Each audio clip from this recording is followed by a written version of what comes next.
Un, deux, deux. Oui. Un, deux, test, test. Oui, alors félicitations à l'équipe de réalisation. Je pense que pour ceux et celles qui sont dans un lendemain de Saint-Valentin, je pense que c'est un bon retour dans la réalité de notre société. Alors, ça me fait plaisir d'ouvrir la discussion sur le documentaire et pour ce faire, je vais inviter tous les intervenants et les intervenantes à venir me joindre en avant. Je sais que la majorité d'entre eux et d'entre elles sont ici aujourd'hui et j'aimerais les retrouver ici.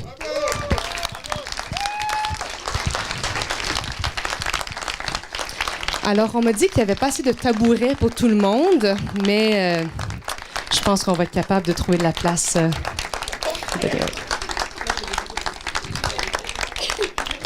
Alors, bien sûr, ce moment vous appartient parce qu'on a envie de vous entendre et pour cette raison, on va ouvrir la discussion à toute la salle. Mais juste avant, on va donner la parole à deux intervenants que nous avons entendus dans le documentaire qui vont prendre la parole pour un petit 3 minutes et par la suite, je vais vous donner la parole. Je pense que je vais juste prendre le micro qui va vous appartenir. Je vais peut-être le donner à Yannick pour commencer. En fait, on vient de regarder le documentaire et puis on sait qu'actuellement, le débat est devenu extrêmement émotif. Nous savons que les Québécois et les Québécoises continuent à être divisés sur cette question. Le débat est rendu très polarisé, que ce soit entre les minorités, la majorité, entre les régions, la ville, entre générations, entre féministes. Et donc, la question que je me pose aujourd'hui, c'est de quelle façon est-ce que nous pouvons entamer le dialogue? De quelle façon est-ce que nous pouvons continuer ce débat dans un contexte serein? Et surtout, est-ce que nous sommes condamnés à la polarité et sinon, comment est-ce que nous faisons pour nous en sortir? J'aimerais entendre peut-être Yannick Marcil pour commencer et par la suite Cécile Rousseau. Et après leurs interventions, je vais prendre des tours de parole. Il y a un micro à ma gauche si vous voulez vous déplacer vers le micro, si vous désirez prendre la parole. Yannick? Merci Cathy. Donc, comme vous l'avez sans doute remarqué, le titre de ce documentaire s'appelle « La Charte des distractions ». À moins que vous soyez très, très distrait. Ce que je nous invite à faire dans les prochaines semaines, mois, voire années, c'est justement de recentrer notre regard là où il a été distrait. Cette politique ou cette proposition de charte occulte, je pense que plusieurs, sinon tous les intervenants l'ont dit dans le documentaire, occulte des problèmes sociaux, économiques, environnementaux, politiques, name it, immenses, des défis hallucinants auxquels on fait face, et notamment des problèmes, à mon sens, là, c'est parce que c'est mon intérêt, des problèmes, on passe sous silence des problèmes d'inégalité sociale et économique, de justice sociale et économique qui sont très graves. Et on a comme l'impression qu'on va régler ces problèmes-là comme par un coup de baguette magique avec cette charte qui est, à mon sens, au contraire paternaliste et inégalitaire. J'aimerais vous rappeler qu'au Québec, les femmes gagnent 75% du salaire des hommes, qu'à leur retraite, elles n'auront que 65% du revenu de ceux-ci, que nous avons 49% de la population adulte qui est analphabète fonctionnelle, que l'année dernière, 6 700 femmes et 5 000 enfants ont été hébergés d'urgence en raison de violences conjugales, que, et peut-être celle-là je vais vous l'apprendre, parmi les nouveaux arrivants, c'est-à-dire parmi les nouvelles arrivantes, donc l'immigration de femmes récentes d'origine arabe, celles-ci sont 2 fois plus scolarisées que les femmes dites québécoises de souche, 2 fois plus scolarisées. Pourtant, leur emploi est 2 fois moindre. Autrement dit, les nouvelles arrivantes d'origine arabe sont 2 fois plus scolarisées, mais ont 2 fois moins d'emplois que les Québécoises dites de souche. Une charte qui si vous ne le savez pas encore, par son article 10, s'applique non seulement au ministère, au réseau de la santé, au réseau de la justice, au système de justice, et au réseau de l'éducation, mais bien à tous les fournisseurs et organismes subventionnés par l'État, risque ainsi d'encore plus stigmatiser et isoler nommément les femmes arabes, d'origine arabe. et on parle et on se gargarise avec ça en disant que ça va améliorer et favoriser l'égalité homme-femme. C'est un peu tough me faire passer celle-là. J'ai un peu de misère à comprendre comment ça va se faire. À moins que le ministre ait eu une révélation, bien sûr, du Saint-Esprit qui lui explique pourquoi et comment. Ce que je vous invite donc à faire, c'est à penser à l'ensemble de ces problèmes sociaux, économiques, environnementaux, parce que et ne pas tomber dans l'urgence, ne pas tomber dans la panique. Là, il y a des élections qui s'en viennent, on le sait, là, on ne sait pas encore exactement la date, mais c'est clair qu'on va en avoir très bientôt. Le problème ne sera pas réglé avec les élections. Donc, ne paniquons pas avec les élections. Je t'en apprends une bonne, hein? Ne paniquons pas avec les élections. Ne paniquons même pas avec l'adoption de la charte par la suite qui aura lieu lorsque la session parlementaire recommencera peut-être à l'automne, par exemple. Le mal est fait, on le sait. Ça va prendre des années, soit en contestation judiciaire pour défaire cette loi débile, cette loi inique. On a donc un travail de fond, de dialogue, d'information, de solidarité à faire pour très, très longtemps. Je sais que Dr. Rousseau va reprendre cette idée-là plus profondément après ma courte intervention, mais je pense que c'est ça qu'il faut garder en tête. Assoyons-nous sur les faits, assoyons-nous sur les problèmes auxquels on fait face, peu importe la famille idéologique ou politique dans laquelle on se trouve. Il y a, dans cette salle, j'en suis persuadé, des gens de droite, de gauche, des indépendantistes, des fédéralistes. Il y a surtout un paquet de gens qui veulent vivre ensemble, justement dans cette pluralité d'origine, de culture, mais aussi d'idées politiques. Donc, concentrons-nous sur ces vrais débats, concentrons-nous sur des faits, sortons de Montréal, allons dialoguer et espérons, gardons notre espérance pour le futur et ne cédons pas à la panique. Je prends 20 secondes. 20 secondes. Promis. C'est un message personnel. Non, en fait, je voudrais un peu faire écho à la chanson de Berrurier Noir qu'on a entendue pendant le générique et saluer 4 jeunes femmes qui ont pris part dans ce débat, parfois malgré elles, et qui sont pour beaucoup d'entre nous des inspirations. Il y en a 2 d'entre elles qui sont ici. Une qui est très, très, très proche de moi. Salut à toi, Mélissa. Et salut à ta collègue Wydia Larivière qui n'est pas là aujourd'hui malheureusement et elle en est bien triste. Comme jeune femme autochtone, militante, écologiste, féministe, etc., vous êtes véritablement des inspirations comme pour les vieux comme Michel Seymour et moi. Je te la devais. C'est un insight, ça, j'imagine. Salut à toi aussi, Dalila Wada, qui est juste en face de moi. Qui, je le sais, malgré toi un peu, mais t'as pas à t'en faire. Mais avec ton amie et ta collègue militante, qui n'est pas là aujourd'hui, Nour Farah, vous êtes 2 sources d'inspiration, particulièrement chez Québec Inclusif. Votre courage, votre bonne humeur, malgré disons-le, les chars de marde que vous recevez, est non seulement une inspiration, mais une source d'énergie. Et salut, en fait, à toutes ces femmes qui, malheureusement, nous disent un peu trop souvent qu'elles ont envie de baisser les bras. Il faut surtout pas baisser les bras et rester ensemble. Merci. Merci, Yannick. Alors, je vais passer la parole à Madame Rousseau. Dans le documentaire, on parlait beaucoup du climat toxique, pollué dans lequel ce débat se retrouve. On aimerait peut-être réfléchir ensemble sur la façon dont on pourrait entamer ce dialogue dans un contexte plus serein. Je sais que de nombreuses personnes parlent, nous mentionnent qu'ils ne sont même plus capables d'avoir ces discussions au sein de leur famille, au sein de leur travail, auprès de leurs collègues. Donc, de quelle façon est-ce que ce dialogue peut être entamé dans un contexte serein?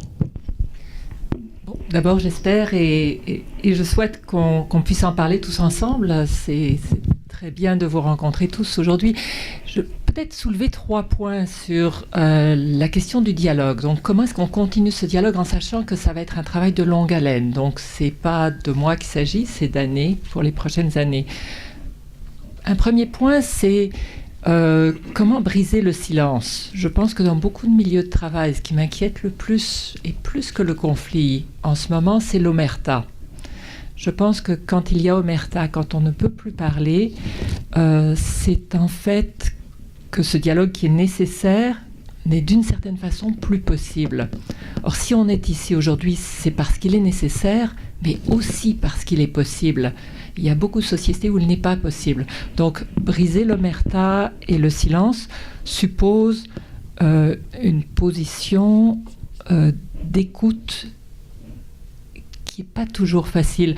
On ne peut pas forcer, ou on peut forcer les gens à parler, et quand on force les gens à parler, on a un discours convenu. Donc, un des grands défis, c'est pour propager ce dialogue, comment est-ce qu'on peut briser le silence de beaucoup de milieux de travail en ce moment.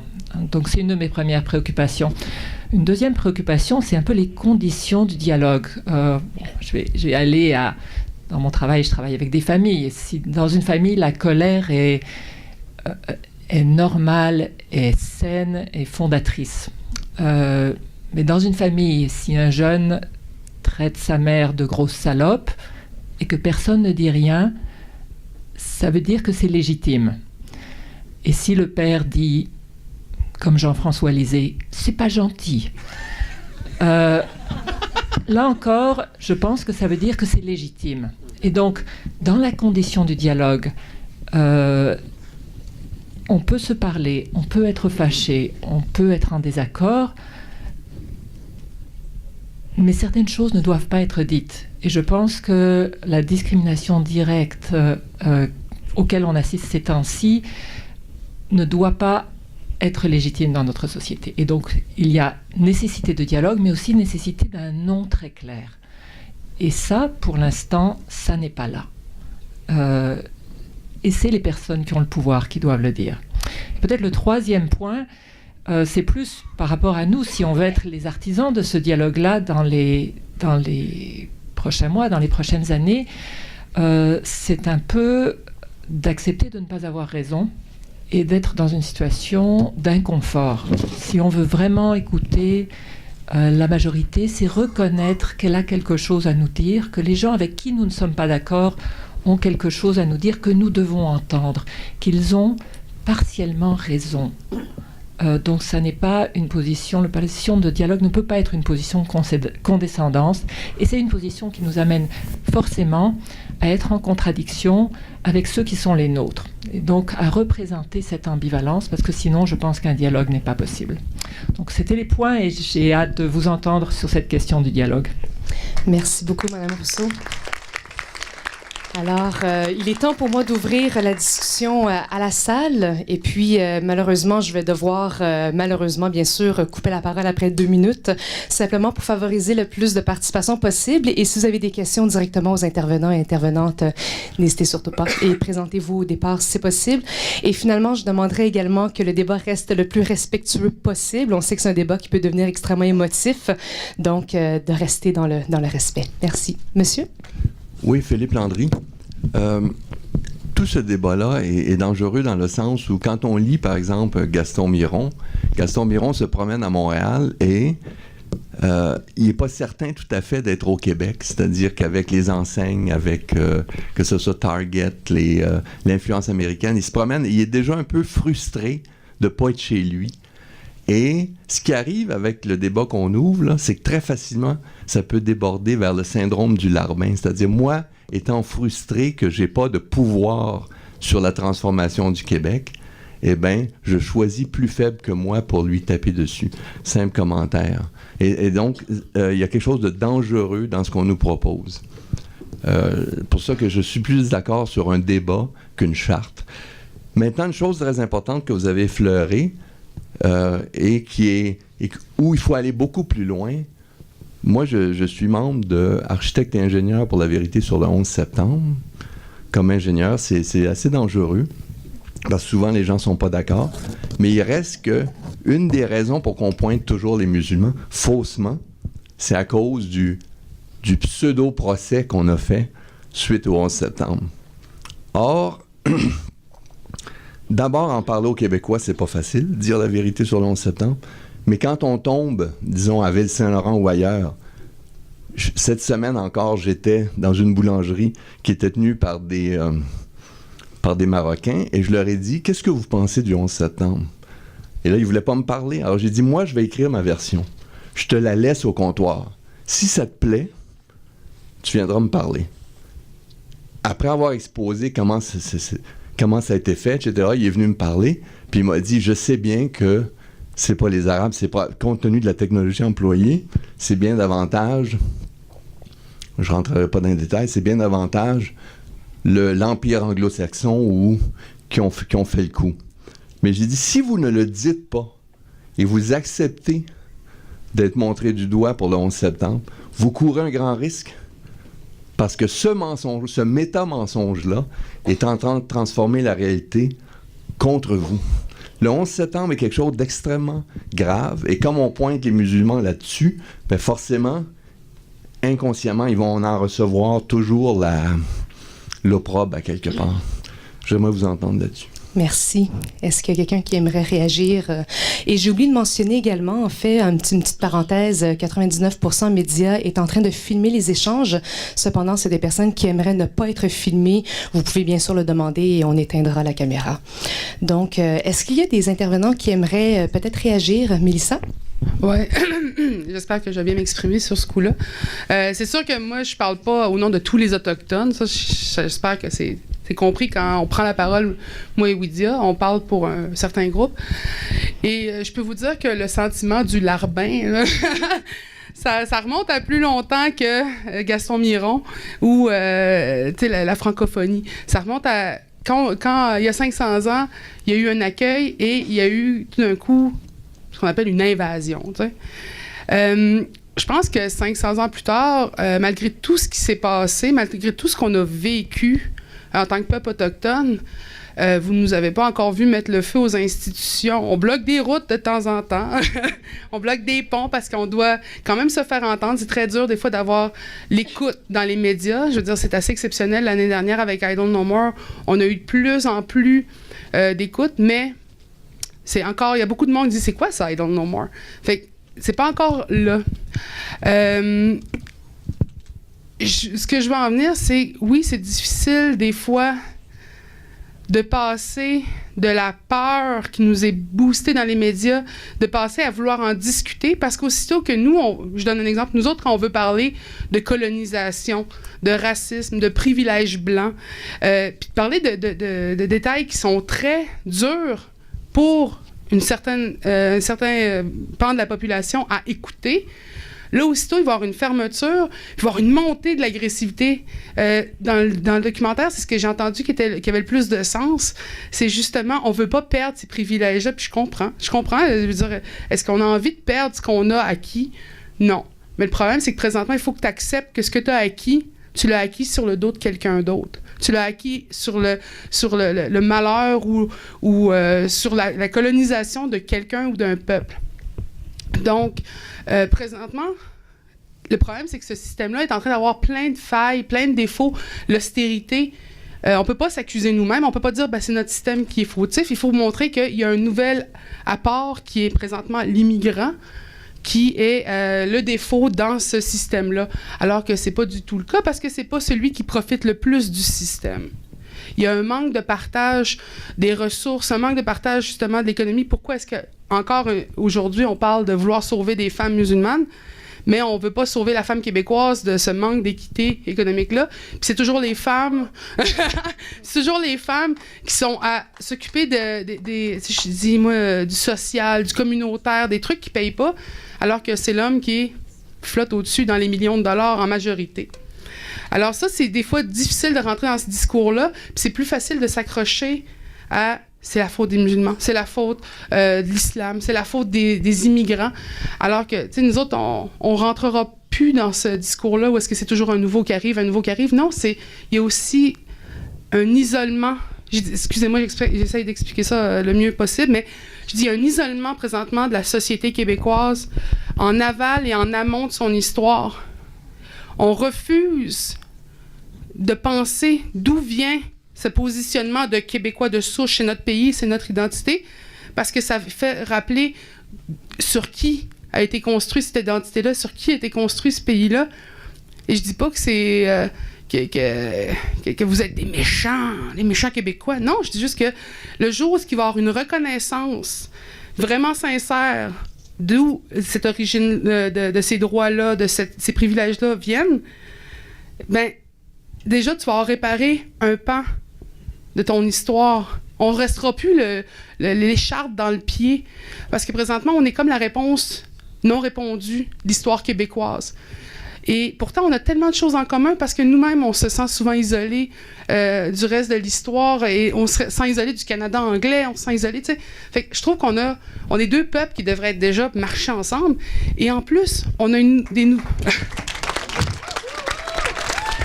Et pour conclure, Mélissa. Et en plus, on a des nouveaux arrivants. Et moi, je vois ça toujours comme quelque chose de hyper positif. C'est sûr que ça fait peur parce qu'on se dit c'est du nouveau. Mais si je peux finir avec une phrase, c'est à la chasse, traditionnellement, la pire chose qui pouvait arriver, c'est d'avoir peur. On disait toujours la peur, c'est ce qui tue les gens en forêt. C'est ce qui tue. C'est parce que tu perds de l'énergie, tu fais des erreurs. Puis un des exemples, c'est quand un enfant québécois se perd en forêt, tu le retrouves 2-3 jours après, il est déchiré, il n'y a plus de linge, il a soif, il est en hypothermie, parce qu'il a eu peur, parce qu'il ne connaissait pas, parce qu'il ne s'était pas informé. Et là, tu as le même cas, tu as eu un cas où un jeune de ma communauté s'est perdu en forêt. Pas de ma communauté, excusez-moi, de ma nation, s'est perdu en forêt pendant, je pense, 2-3 semaines. Quand il l'a retrouvé, il y avait à peine quelques égratignures de rien, il était un petit peu sale, mais il avait su comment se nourrir, comment boire sur le territoire parce qu'il était informé. Je dis, ils ont les mêmes situations, c'est des jeunes du même âge, mais ils ont eu 2 conséquences, c'est qu'il y en a un qui a eu peur puis l'autre n'a pas eu peur. Fait qu'on s'en sortirait mieux sans la peur. Merci, Mélissa. Pour répondre également à cette question, je vais donner la parole à Kadi et à Bochra par la suite. Et Michel, je vais te revenir. Alors, on va passer le micro peut-être à Kadi en premier. Si le fil se rend, oui. Il faut aller voir le film Québécoisie. Oui. Je pense que la question est même qui aurait pu sembler comme ne pas avoir lien avec ce qu'on est en train de discuter, c'est vraiment une très bonne question et commentaire. Parce qu'il y a 2 phénomènes. Les 2 prennent source avec cet 11 septembre, mais aussi les éléments qui avaient amené le 11 septembre. C'est la question de l'intégrisme, mais de l'autre côté, le peur des migrants ou la montée de racisme. Parce que moi, je suis allé pratiquement dans toutes les régions du Québec avant 11 septembre. Et des choses s'étaient vraiment extraordinairement bien passées. Des gens étaient curieux, même avec des fois des commentaires maladroits, mais c'était volonté de connaître l'autre. Mais après, en septembre, maintenant, même quand je vais avec ma conjointe dite pure laine québécoise, c'est tellement devenu grave qu'elles qui sont encore plus vraiment agressées par les regards. Et aussi, en septembre, c'est sûr que c'est un élément déclencheur qui a dit qu'il y a des Arabes qui ont fait ça, mais que ce soit au niveau technologique ou aux théories de complot, ça même, je pense que ça n'a pas d'importance, mais le fait ce qu'on a fait avec ça, ça veut dire que, supposons que Ben Laden avait fait, Ben Laden, il n'est pas venu des pays arabes, en plus on a dit que c'est afghan, c'est en Afghanistan, l'Afghanistan qu'on a envoyé en premier, en 2001. Et lui, il avait fait son entraînement justement à l'étranger pour venir détruire l'Afghanistan et créer l'intégrisme.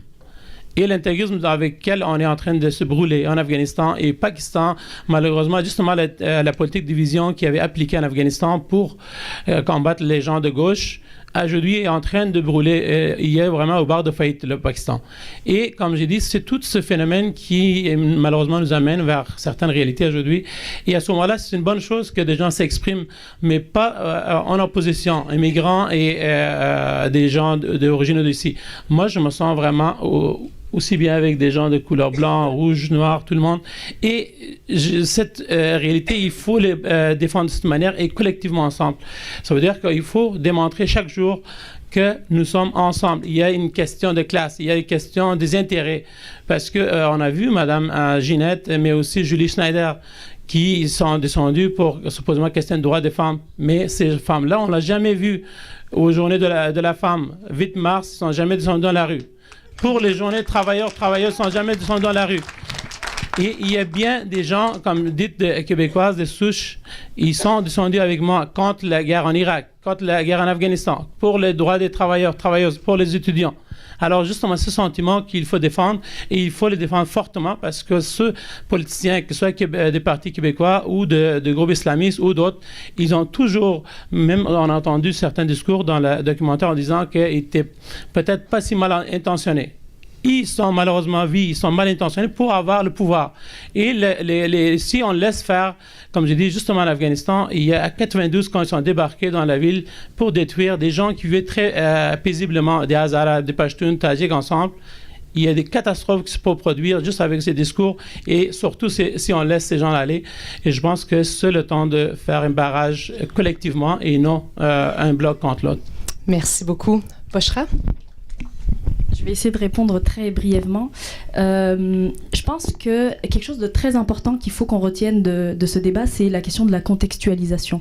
Il y a des choses qui appartiennent aux relations internationales et moi je suis ni architecte ni spécialiste de tout ça, je n'ai pas d'avis sur le 11 septembre, pas spécialement, mais je pense que justement il faut voir dans quelle mesure on construit des figures de l'altérité dangereuse et comment ce type d'événement justement focalise et replace le projecteur sur ça.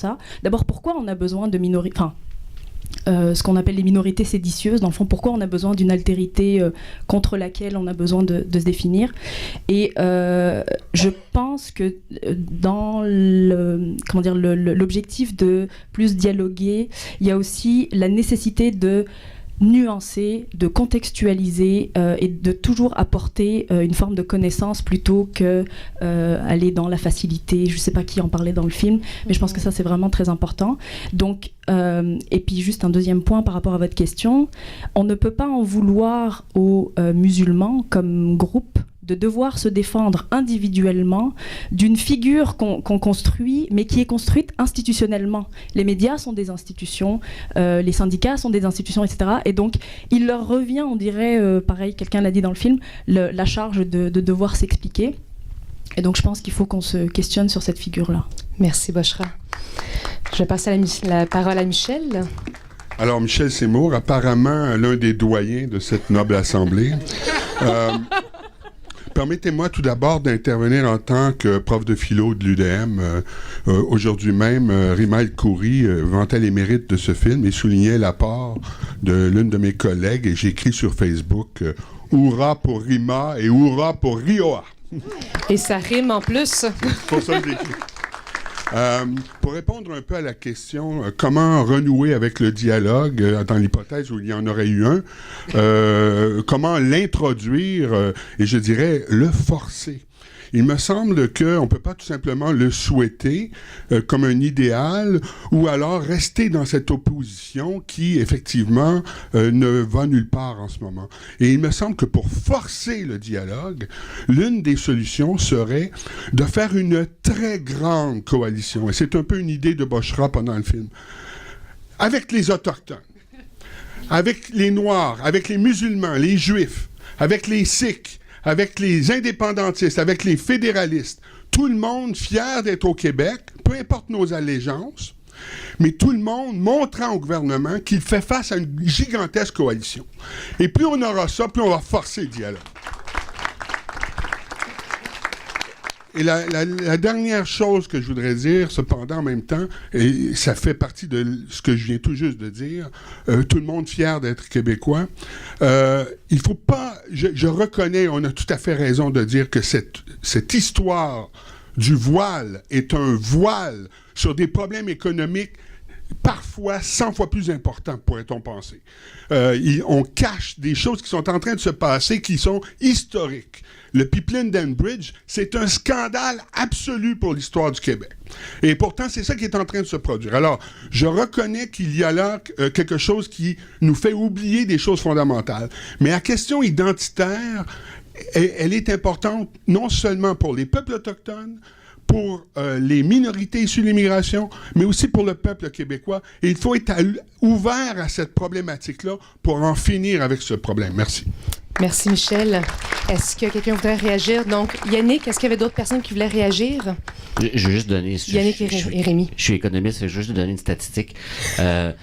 Oui, tu dois le faire, bien sûr. On a l'impression que, en s'opposant à la charte, on est une espèce de groupuscule, on se sent souvent isolé, découragé. Je l'entends tous les jours parmi mes frères militants et mes sœurs militantes encore plus.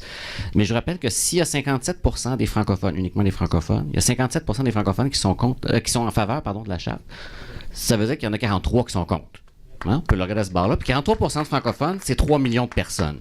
Ça commence à faire une grosse gang. Fait que dans l'optique d'une coalition, puis de dépasser nos allégeances politiques et idéologiques, je pense qu'il faut regarder ce 3 millions en tête. Et là, je compte pas, évidemment, les anglophones et les allophones là-dedans. Rémi? Merci. Et Michel, je dois dire que je souscris totalement à tes propos sur Rioa. Quand je nous ai vus sur grand écran, j'ai réalisé à quel point j'étais resté aussi groupie depuis Rémi, les on t'a années. dit que c'était pas la place pour faire ça. Mais je m'excuse, Cathy, mais depuis les années où elle m'avait enseigné un cours passionnant à l'Université de Montréal en éthique des relations internationales, et je dois dire, quand j'ai approché Rioa pour participer à l'aventure de la rédaction du Manifeste pour un Québec inclusif, j'ai été vraiment transporté de joie qu'elle ait accepté. Et bref, c'est juste ça que j'avais à dire. Je vais pas en mettre plus là-dessus. Rémi, j'ai dit des interventions qui faisaient avancer le débat. Mais c'est ça, maintenant je vais parler du débat. Donc plus sérieusement, c'est ça. Bon, plus sérieusement, je crois qu'il y a deux choses. Le dialogue va être extrêmement important entre Québécois. Hein? Et ça, je crois, il y a toutes sortes d'initiatives. Bon, nous, on a fondé un organisme, comme vous le savez, Québec inclusif, qui, suite au succès du manifeste, on s'est transformé en organisme. Et un de nos premiers objectifs, c'est de rétablir ce dialogue-là, que ce soit entre les Montréalais et les gens des régions, les musulmans, les juifs, les catholiques, les blancs, les noirs. Tout le monde ici est québécois et on doit se le dire, on doit s'entendre. Maintenant, il ne faut pas perdre de vue que, oui, on doit avoir des objectifs pour un dialogue. Puis nous, on a prévu, entre autres, à Québec inclusif, une tournée des régions, la production de vidéos dans les prochaines semaines qui vont se faire. Mais il ne faut pas perdre de vue aussi qu'il y a une lutte à faire. Hein?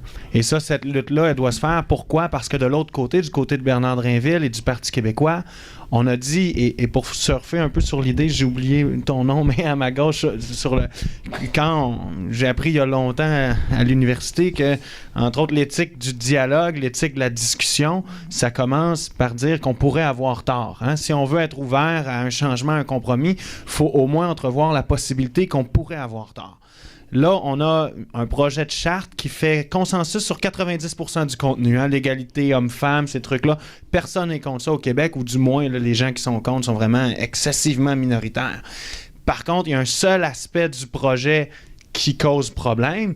Et c'est sur cet aspect-là précisément que le Parti québécois et Bernard Drinville a dit qu'il ne bougerait pas. Et c'est là-dessus qu'on s'est montré inflexible. Donc le seul aspect sur lequel il devrait y avoir dialogue, c'est sur celui-là qu'on nous annonce dès le début, avant même le début des commissions parlementaires, avant même le début de la consultation, on nous dit ça changera pas, on bougera pas là-dessus. Alors qu'est-ce qui nous reste là-dessus? Malheureusement, avec le gouvernement, on ne peut plus être en optique de dialogue.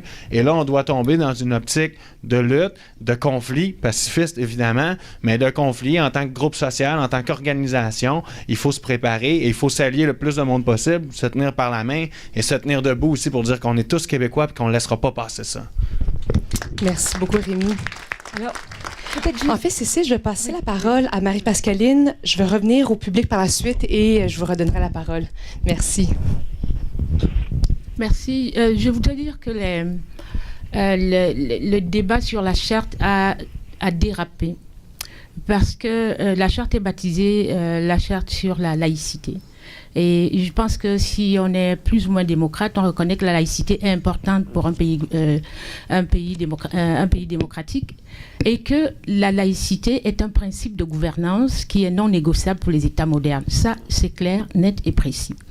Mais ce qui est important, c'est aussi de reconnaître que le principe de base de la laïcité, c'est que l'État ne se mêle pas des questions de liberté de conscience, et les religieux ne se mêlent pas des questions politiques. Et c'est le fondement même de la République, c'est-à-dire la division des pouvoirs, la division entre le pouvoir religieux et le pouvoir politique. Et c'est l'État qui a la responsabilité de garantir la liberté de conscience des citoyens et des citoyennes. Et là, nous sommes face à une situation où nous sommes carrément à l'opposé de la laïcité, où le débat dérape, où on est dans une, je vais dire dans une violence symbolique organisée, où les personnes les plus opprimées de la société se retrouvent à se battre pour maintenir des principes iniques. C'est-à-dire qu'on ne parle plus de laïcité, là, on ne parle plus de démocratie, on ne parle plus de gouvernance. Les femmes se retrouvent à se battre entre elles, à se crêper le chignon sur un hypothétique foulard. C'est très grave. Parce que je suis d'accord qu'on fasse... Je me dis, oui, on peut faire une coalition, mais à un moment, je reste chez moi et puis j'écoute la radio avec le dernier drame qu'il y a eu, la dame qui est morte au métro. Puis je dis, mais... Oui, je veux bien participer. Finalement, je ne sais même plus quoi dire. De quoi on parle? Si on parle de laïcité, on va me dire, oui, la laïcité est importante, c'est un principe de gouvernance. Si on parle du foulard, oui, c'est important, c'est la liberté de conscience. On est au Québec, oui, je crois, parce que le Québec garantit, c'est les libertés. Et du coup, le dialogue est extrêmement important parce qu'on est compris au piège. Si on dit « je suis pour la laïcité », on vous répond alors le voile. Il n'y a pas de lien entre la laïcité et le voile. Le voile est et on parle de voile, on a oublié de parler de la croix. Moi, je suis chrétienne. Moi, j'ai mon chapelet dans mon sac, personne ne peut me l'enlever. C'est la liberté. On parle de la liberté de conscience. Je pense que si nous faisons une coalition, nous devons nous mettre debout pour être sûrs et certains que ceux qui veulent croire vont croire. S'ils veulent être musulmans, ils seront musulmans. Ceux qui veulent être catholiques seront catholiques. Ceux qui veulent être whatever seront ce qu'ils veulent et que c'est l'État qui garantit la liberté de conscience. Maintenant, quand on arrive à un niveau où l'État dessine ce qu'on appelle des signes religieux ostentatoires, c'est grave parce qu'il va falloir en dessiner encore un peu plus. Et qu'on va nous dire, vous ne devez pas les porter. On va me dire, Marie-Pascaline, hey, allô, tu ne vas pas à la messe à 17h parce que ton chapelet est trop long. Je vais dire, non, je ne crois qu'à ça. En plus, le sentiment d'insécurité pour les immigrants grandit. Moi, j'ai été éduquée par des Québécois. Je vais faire une petite diversion et je vais vous raconter mon histoire. Depuis que j'étais petite, ce sont des religieux et des religieuses québécois qui ont fait mon éducation. Ma mère a travaillé et mes parents ont travaillé avec les Québécois avant de venir au Québec. Je n'ai pas pris l'accent rapidement, mais malheureusement. Donc, j'ai été éduquée par les Québécois et quand on me parle de valeurs, de liberté, de démocratie, ce sont les Québécois de souche française qui me les ont enseignés. À l'époque, on parlait du Québec français quand je grandissais. Et puis, quand nous sommes arrivés ici, nous sommes venus avec un idéal de liberté. Parce que nous sommes venus ici en nous disant, nous sommes arrivés, enfin on a déposé des valises au pays de l'égalité et de la liberté. Et puis un beau jour, comme un coup de tonnerre, on reçoit en plein visage la différence, on vous regarde différemment, et puis le pire encore, au niveau des signes religieux ostentatoires, c'est que ça va tellement mal pour certains immigrants qu'ils ne peuvent s'accrocher qu'à leur Dieu. Oui, tu prends ton chapelet, tu pries parce que sinon tu pètes les plombs. Exactement. Non, dites-moi pas de laisser mon chapelet. Signe religieux ostentatoire, je l'ai dans mon sac, là, mon signe religieux. Quand ça va mal, je tiens mon chapelet. Je ne sais même pas ce que je marmonne, mais ça fait que je suis un peu équilibrée. Donc, ce que je voudrais dire, en fait, c'est que il y a d'un côté la question de la gouvernance, qui est une question réelle. C'est vrai que c'est important de vivre dans un État laïque. Mais il y a aussi d'un côté la protection de la liberté de conscience, qui fait que lorsque le gouvernement décide de désigner certains signes, de choisir quels sont les signes religieux qui sont ostentatoires, ça devient un problème. Le pire encore, c'est qu'on est tellement écarté du vrai débat que là maintenant, quand on regarde les manifestations, quand nous sommes dans la salle, on se retrouve à parler de choses qui, à la fin, quand on regarde, mais de quoi on parle ? Les femmes disent, il y a des femmes, il y en a qui vont porter le voile, etc. Je vais continuer, si vous permettez. Pour conclure, en fait, très rapidement. Oui, je vais conclure en 2 minutes, 2 petites minutes. 30 secondes, si c'est possible. Et pour parler du voile, moi, je suis fonctionnaire des Nations Unies. Je suis revenue au Québec il y a 1 an. Et puis, j'ai été affectée en Mauritanie il y a quelques années. Et je suis arrivée, je partais du Québec, de Montréal, pour aller travailler en Mauritanie. Donc, j'étais la personne qui apportait aux femmes de la Mauritanie la liberté. Et donc, c'est un État islamique où les femmes sont totalement voilées. Et je vous assure, j'avais le préjugé du voile. Donc, j'ai travaillé pendant 1 semaine seulement. Après 1 semaine, j'ai dû m'arrêter et faire des excuses aux femmes en leur disant, écoutez, quand je suis arrivée ici, j'avais le préjugé du voile. Je pensais que derrière le voile, parce qu'elles sont complètement voilées, mais c'est assez coléré, je pensais que derrière le voile, il n'y avait rien, il n'y avait pas de liberté. Et j'ai découvert en travaillant avec vous que dans le voile, il y a plus d'intelligence et de liberté qu'on ne pense. Donc c'est important de reconnaître qu'on peut être différent, qu'on n'a pas besoin d'être tout semblable pour être intelligente, et que la liberté ne s'exprime pas forcément par des marques physiques. La liberté peut s'exprimer autrement et le positionnement peut s'exprimer de manière différente. Et que, rendu dans une société comme le Québec, nous devons accepter, nous n'avons pas le choix, on ne peut pas reculer, que la liberté s'exprime de façon différente, mais que l'État garantisse la laïcité. Merci beaucoup. Alors, je vais redonner la parole au public. Alors, madame, bonjour. Oui, alors le public s'appelle Suzanne Lamarre. Bonjour, madame Lamarre. Et je suis psychiatre et je salue ma collègue Cécile.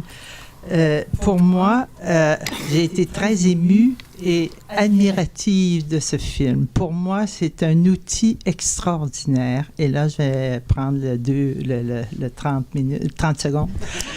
2 minutes. La charte des divisions, je l'aurais appelée plutôt la charte des divisions des citoyens, parce que pour moi, ce que j'ai vu, c'est ce que je chantais depuis bien longtemps, puis comment vous l'avez bien fait, c'est on est en train de s'orienter vers l'éclatement de notre société. Et puis pour moi, je suis un psychiatre d'urgence et de crise. Et je sais qu'à chaque fois qu'il y a une crise, il y a des réorganisations qui se font ou vers le mieux ou vers le pire. Alors pour moi, il y a un momentum actuel qu'on ne peut pas ignorer. Et puis je me disais, comment faire maintenant, moi personnellement, et chacun de nous personnellement, comment faire pour dénoncer le moyen utilisé pour arriver à la laïcité ou à quelque chose de mieux et de vivre ensemble. Comment aller chacun avec nos différences, vivre ensemble. Et puis, je trouve que c'est maintenant qu'il faut agir. On ne tombe pas sous la panique, mais le timing, on ne peut pas l'ignorer. Si on laisse aller ça, puis on dit, on va régler ça à mesure, bien, on va faire comme moi, je vois souvent en psychiatrie, OK, on n'en parlera pas maintenant, et puis on en parle, ça se détériore, puis on devient tous des imbéciles. Alors, pour moi, c'est bien important d'utiliser le momentum, et j'aimerais bien ça sera c'est dans ça que je vais aller dans les prochaines semaines, prochains mois, comment présenter ce film pour réaliser que le moyen que nous utilisons, que le gouvernement nous propose, la nature du moyen nous donne le résultat où on va arriver. Le moyen est diviseur, on va arriver avec la division.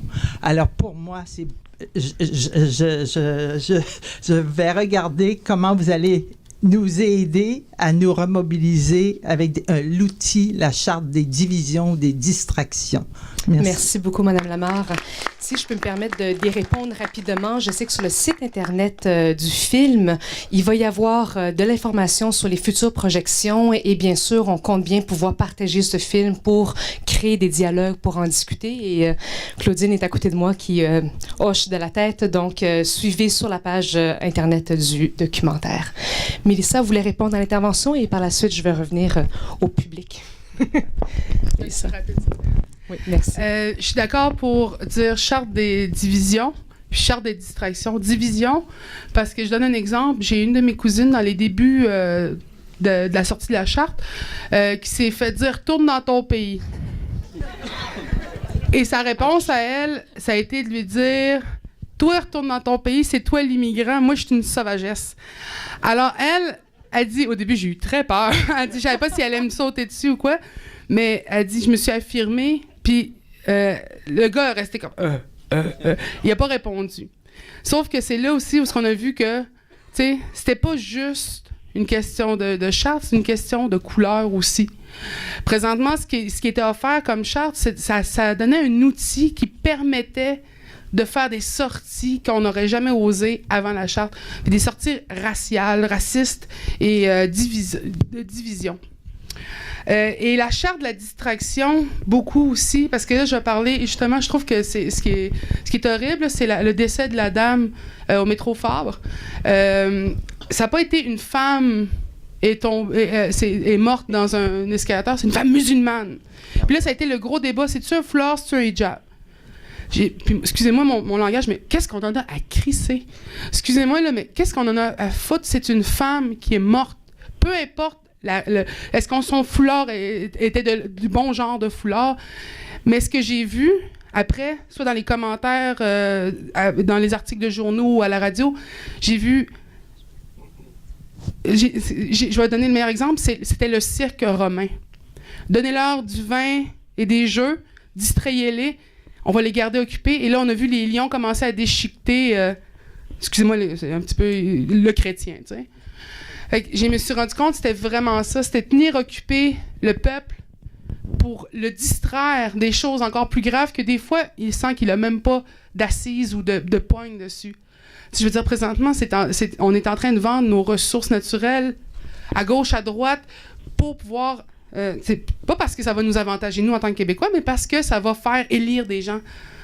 Alors que, qu'est-ce qu'on fait? Ben, on jette en pâture un sujet intéressant, un sujet passionnant, et plutôt que de remarquer que c'est une femme, tu sais, un humain, là, qui est décédé, c'est la mère d'enfant, c'est une personne vivante. Tout ce que j'entendais, c'est son foulard qui l'a tué, c'est le foulard musulman qui l'a tué. J'ai dit, c'est dégueulasse. Et c'est là où je voyais que le traitement de son décès avait été laissé aux hyènes et aux lions. Puis moi, c'est ce qui m'a fait le plus peur, justement. Sauf que ce qu'on peut remarquer, c'est qu'à un moment donné, les jeux ont disparu. Et les gens se sont organisés, des fois peut-être pas en public parce qu'on manque de ressources. Je veux dire, ce merveilleux documentaire-là, il a fallu qu'il soit crowdsourced. Alors que la charte, eux autres, ils en ont des millions de dollars à pitcher pour le vendre, pour le lancer sur les médias. Fait que j'ai dit, c'est comme les chrétiens et le cirque. À un moment donné, il faut qu'on s'organise par en dessous, mais je veux dire, il n'y en a plus de cirque et de jeu maintenant. Mais des fois, si on laisse la porte ouverte, ça risque de revenir. Fait que c'est à nous aussi de repenser en termes d'histoire, de voir les erreurs qui ont été faites, puis d'éviter justement ce genre de choses-là. Et c'est pas parce qu'on devient plus subtil et plus civilisé que c'est mieux ou que c'est acceptable. Merci, Mélissa. Bonjour. Bonjour, Haroun Bouazi de l'Association des musulmans et des arabes pour la laïcité au Québec. Je tiens d'abord à remercier évidemment toutes les personnes qui sont là. Nous, on travaille au niveau de l'association sur la cohabitation interethnique, sur la visibilité religieuse depuis juin 2012. Et je vous avouerai qu'en venant ici, je me suis dit on va rien apprendre de nouveau. Et en fait, j'ai eu tort. Fait que vraiment bravo, hein, c'était vraiment bien. Ça fait du bien aussi des fois de voir des choses qui sont juste objectives. Si je peux me permettre. Bon. Je voudrais juste rebondir sur 2 points. D'abord sur le point de M. Seymour sur l'idée d'une coalition large. Je pense qu'on vit des moments difficiles par rapport aux associations à connotation communautaire ou religieuse, musulmane particulièrement. Vous avez remercié Dalila Ouada de garder le sourire devant toute la violence morale, verbale dont elle est victime. Je tiens d'ailleurs à remercier Laila Abdayer que j'ai vue derrière, qui est une des toutes premières militantes musulmanes féministes qui a osé prendre la parole en public. Aujourd'hui, tous les musulmans, et spécialement toutes les musulmanes qui osent parler en public, vont se faire salir d'une manière systématique et organisée à travers principalement quelques sites et leurs relais d'une manière assez... Alors, je ne sais pas si vous imaginez les conséquences que ça peut avoir sur les vies de ces gens-là. Moi, je connais personnellement... Et ça fait des années que ça dure, ça n'a pas commencé avec la charte. Je connais des gens dont la vie a basculé, pour reprendre un point... voilà, après la parution de gens d'informations fausses. Donc, ma première chose que je demanderai à tous les gens ici présents, c'est s'il vous plaît...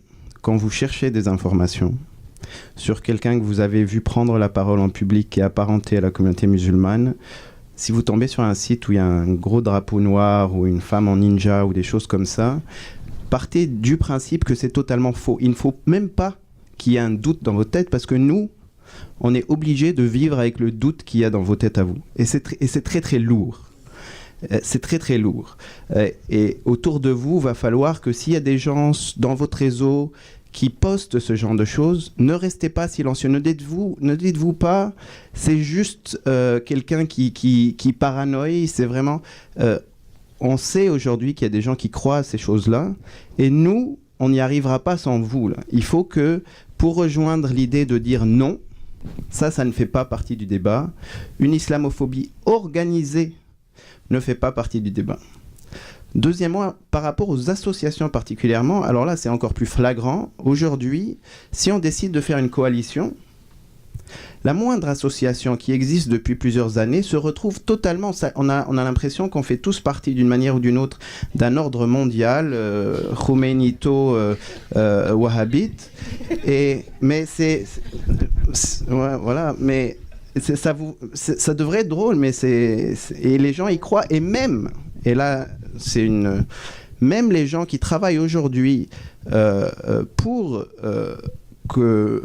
contre ce projet-là se retrouvent à être obligés de dealer avec le doute, parce que c'est la seule source d'information aujourd'hui qu'ils peuvent trouver, ou en tout cas c'est une source existante.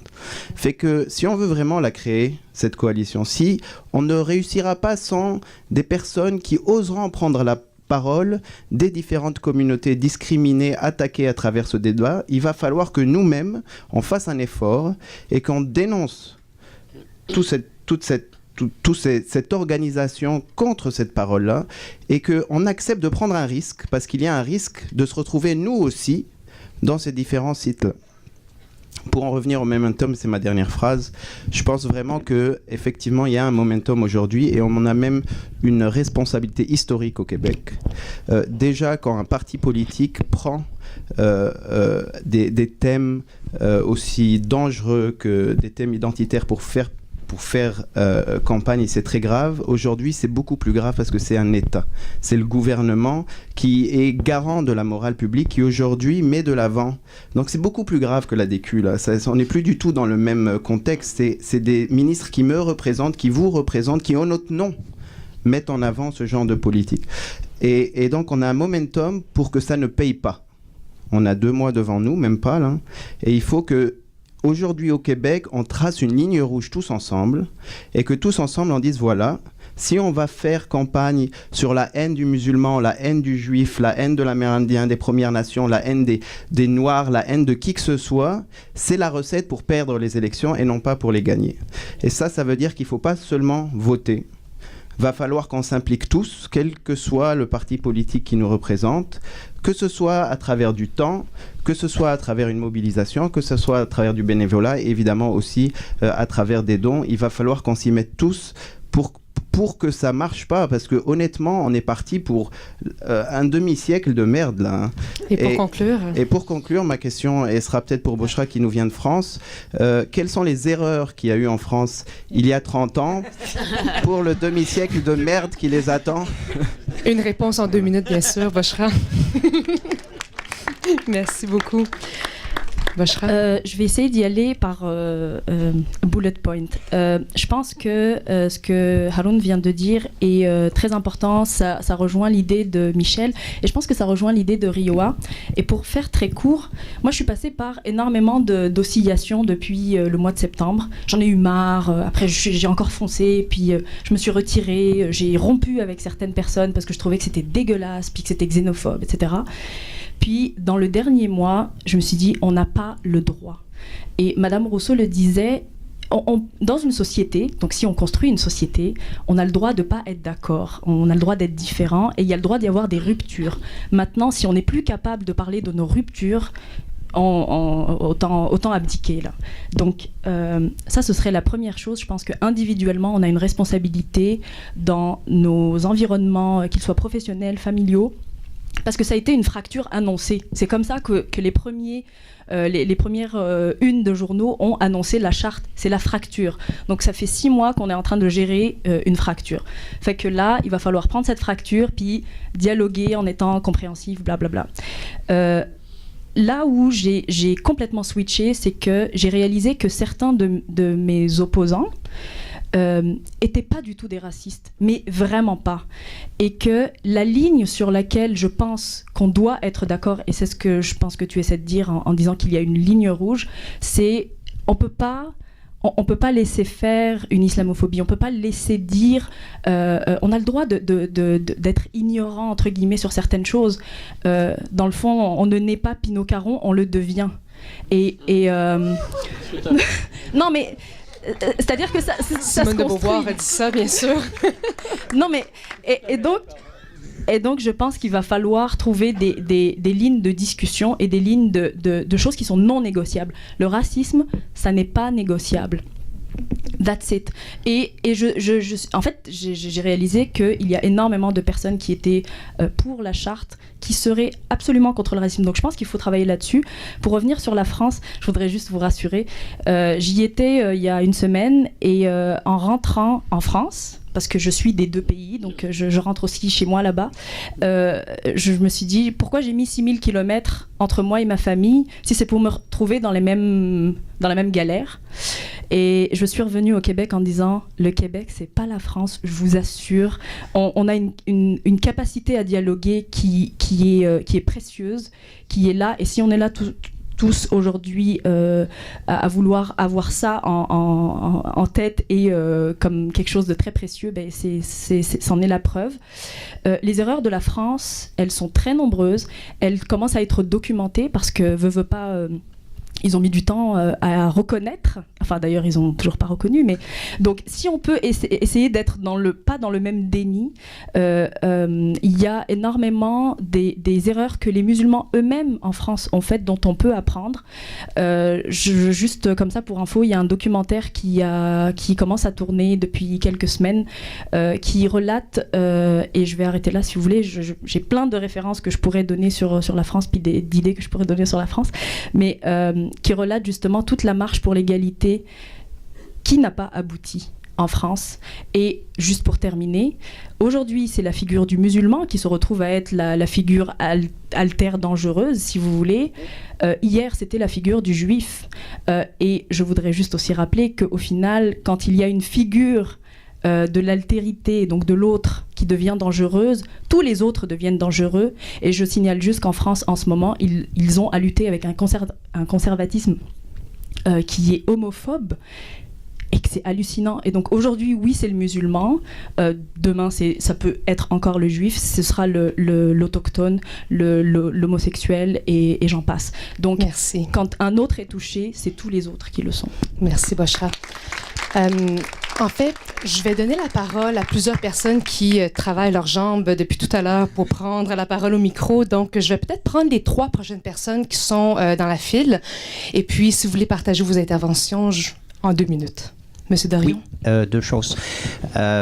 D'abord, je m'appelle Jean Dorion, oui, et je suis aussi président et co-porte-parole avec Rosa Pires, qui est dans cette salle, d'un groupe qui s'appelle Indépendantistes pour une laïcité inclusive, qui tient sa première assemblée publique d'ailleurs à la librairie Porte de Tête le 24 février prochain. Félicitations donc pour ce film et félicitations aux intervenants qui sont devant nous en ce moment. J'ai beaucoup apprécié. Je pense que je figure parmi les nombreuses personnes qui sont venues ici en se disant on n'apprendra rien de neuf et qui retirent beaucoup de ce film. Pour ce qui est du racisme, je pense que c'est un fait que beaucoup de partisans de la charte, y compris dans ces manifestations les plus dures, ne sont pas des racistes. Ce ne sont pas des gens qui croient qu'il existe des races inférieures, qu'il existe des gens chez qui aux différences physiques correspondent aussi une infériorité intellectuelle ou morale, ce qui est la doctrine raciste en fait. Ce n'est pas ça. Non, c'est pas du racisme, mais ce qu'on voit dans la charte, c'est un substitut du racisme. C'est quelque chose qui occupe la même fonction que le racisme. C'est une façon de mettre des catégories, de mettre une catégorie de personnes à part et d'en faire les boucs émissaires et de les stigmatiser et de se décharger sur eux des problèmes que vit l'ensemble de la société. Donc, elle remplit cette charte, elle remplit un peu les mêmes objectifs qu'un projet raciste. Il faut rester conscient de ça. Parce que, comme on a dit, demain, ce sera peut-être les homosexuels qui auront la même fonction aussi, à qui on attribuera le même rôle de déversoir de la colère populaire. Cela dit, tout en étant conscient de ça, il faut évidemment éviter de trop le montrer. Très important d'être respectueux dans les dialogues que nous avons avec les gens qui ne pensent pas comme nous. Sans ça, comment pouvons-nous espérer les amener à changer? Alors voilà, c'est ce que j'avais à dire. Merci beaucoup. Au revoir. Merci. Bonjour. Bonjour. Alors, je m'appelle Isabelle Baez et puis je suis enseignante à l'UQAM et aussi auteure. Et je suis plutôt en général une grande gueule, mais il s'est avéré qu'avec cette charte, j'ai reculé devant le pseudo-débat qui s'en venait parce que c'était trop de mauvais souvenirs pour moi. J'ai grandi en France de parents immigrants. J'ai vu mes parents se faire humilier. J'ai eu la chance d'être fille d'Espagnols, ce qui n'était pas le pire. Quand j'étais petite, il y avait pire. En France, on a des vagues de racisme. Hein. Bon, maintenant, on en est aux homosexuels, mais bon, quand j'étais petite, c'était les Portugais, après c'était les Espagnols, après ça a été les Arabes, et puis etc., etc. Et donc, je savais que j'allais pas avoir le sang-froid nécessaire pour dialoguer. Il me vient des envies de meurtre assez rapidement quand je vois grandir des choses qui m'ont fait quitter la France. C'est insupportable pour moi. Mes parents ont vécu le franquisme, etc. Donc, c'est très dur et j'avoue que j'ai baissé les bras et je suis pas la seule. Je pense qu'il y a beaucoup de gens qui sont contre la charte, mais devant l'ampleur du problème, baissent les bras et reculent. Donc, quelque part, je viens demander pardon d'avoir reculé, mais je ne suis pas sûre encore d'être capable de dialoguer là-dessus. D'autre part, à l'UQAM, je donne un cours de culture québécoise et jusque-là, je parlais des accommodements en disant... en ridiculisant un petit peu l'affaire, je réglais l'affaire à peu près une demi-heure en disant, regardez, c'est un éléphant qui a accouché d'une souris. En fait, c'est juste un problème médiatique. Et puis, il y a eu une commission, il y a eu beaucoup d'argent dépensé, les plus débiles de la société sont allés s'exprimer, et puis voilà, ça a donné finalement pas grand-chose au bout du compte. Mais là est arrivé ce qu'on connaît, et j'ai fait omission dans mon cours. J'étais juste pas capable d'en parler, et puis j'ai essayé de rassurer les immigrants, qui sont mes élèves, en disant, ça va se calmer, vous inquiétez pas. Bon.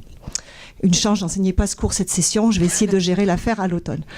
Par contre, bon, moi, la question, en fait, la raison pour laquelle je voulais prendre la parole, c'est que je ne sais pas comment gérer la haine décomplexée qu'il y a dans les médias. Bon, madame, tantôt, c'est Cécile, c'est ça, qui est psychiatre, disait « on ne peut pas laisser n'importe quoi se dire ». Le problème, c'est que le n'importe quoi, il était déjà là pendant la grève étudiante. Pendant la grève étudiante, il y avait déjà des gens, des décérébrés comme Martineau, Gendron, etc., qui ont la parole sur la place publique et qui peuvent carrément inciter à la haine. Alors, je ne sais pas si on a une charte à la base qui doit nous protéger de ça. Comment faire pour que les médias soient imputables, pour que les personnes soient individuellement imputables de l'appel à la haine que ces personnes-là font. C'est ça, ma question. Comment je fais sur Facebook quand je vois passer des choses, je les ouvre même pas. Facebook, ça a l'avantage de m'éviter un cancer assez proche, c'est-à-dire que les gens filtrent, les gens filtrent pour moi.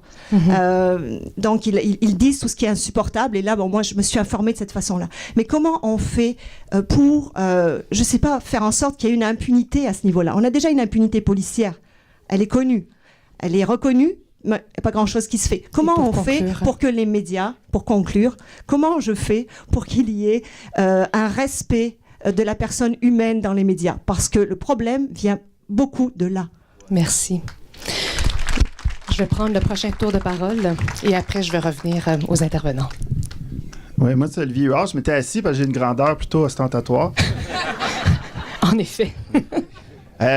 Donc, parlant de Facebook, moi et certains autres amis, on s'est mis volontaires pour aller sur des pages Facebook de péquistes, justement pour les contredire tout le temps, les achaler. Et c'était mon activisme à moi là-dessus. Et je dois dire que j'ai dû prendre des breaks d'une couple de semaines parce que des fois, c'est assez pesant. Je voulais dire, en fait, je suis d'accord avec le propos du film. Je voulais apporter quelque chose qui n'avait pas été apporté, qui n'avait pas été discuté encore, peut-être pour enrichir le débat. C'est notre régime démocratique. C'est que, en fait, le débat de fond existe, forcément, parce qu'on ne serait pas en train d'en discuter, mais il a été provoqué par, à mon sens, de l'électoralisme. Et l'électoralisme vient de la mauvaise état de notre démocratie. C'est qu'en ce moment, on est dans un régime parlementaire britannique qui est parmi les plus anciens au monde et qui crée forcément, qui est basé sur des camps, des partis, des gros blocs qui s'entre-déchirent. C'est un effet tribal, puis tout le monde veut tuer l'autre. Et moi, j'ai des amis qui étaient dans le Parti québécois, avec qui je pouvais discuter souvent, et du jour au lendemain, sont devenus des fervents de la charte. Je dis, ça fait 10 ans que je te connais, tu m'as jamais parlé de ça. Tu sais, ça vient d'où, ça? Puis il y avait comme une maladie, là, que c'était le parti disait de dire ça, puis il le disait, puis là, il n'y avait plus moyen d'avoir de débat raisonnable. Et quand je vais aller plus loin dans le débat, je me suis dit, mais dans le fond, c'est la partisanerie à outrance, tu sais, je veux dire, on le sait, pourquoi c'est des distractions, tu sais, on l'a dit, c'est pour se faire élire.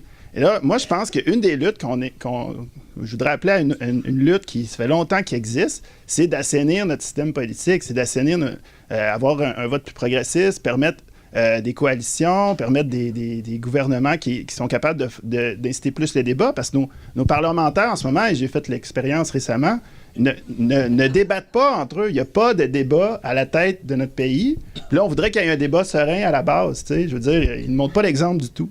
Donc, je voudrais appeler les gens aussi à ne pas oublier cet aspect-là qui est connexe, qui n'a pas nécessairement rapport avec le racisme ou à l'exclusion de l'autre, mais qui a provoqué notre situation actuelle. Donc, voilà, je voulais juste dire aussi que, juste une parenthèse, comme militant écologiste, moi, j'étais impliqué beaucoup dans la lutte contre les pipelines, les hydrocarbures. Je remercie Mélissa de l'avoir dit dans le film. Et là, l'été passé, moi et mes amis... Juste pour conclure rapidement. Oui, je vais conclure. Moi et mes amis, on se disait... Cool, là, cet automne, on va parler du pétrole, là, ça va être le sujet chaud. Et là, on s'est fait voler notre débat. Hijacker le débat. Okay, on était supposé parler des pipelines, puis on a parlé de la charte.